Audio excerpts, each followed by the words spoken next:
এবারে প্রথমবারের মতো আইপিএল এর মঞ্চে বসানো হচ্ছে হাইব্রিড পিচ। শুধু আইপিএল বললে ভুল হবে, ভারতীয় ক্রিকেটেই প্রথমবারের মতো হাইব্রিড পিচে খেলা হবে।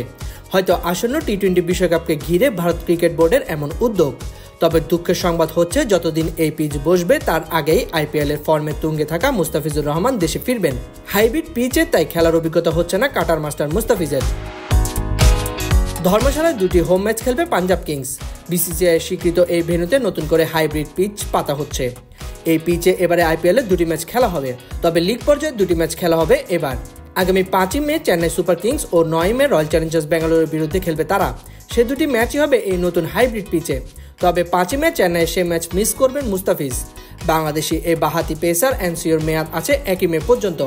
2 মে দেশে ফিরবেন ফিজ। তাই ধোনি কোহলিদের মতো তারকা ক্রিকেটাররা খেললেও বঞ্চিত হচ্ছেন বাংলার মুস্তাফিজ। হাইব্রিড পিচ তা মূলত কি?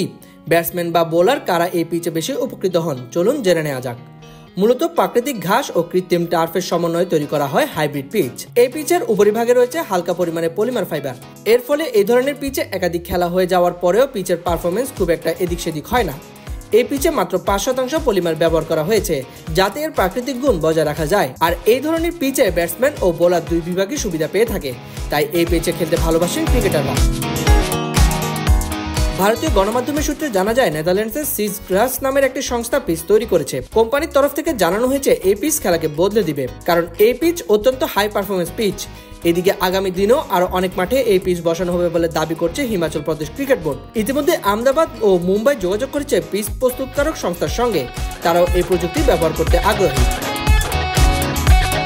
আইসিসি টি-20 এবং ওডিআই ফরম্যাটে হাইব্রিড পিচ ব্যবহারের অনুমতি দেওয়ার পরেই প্রথমবারের মতো ভারতে এই ধরনের পিচ ব্যবহার করা হবে।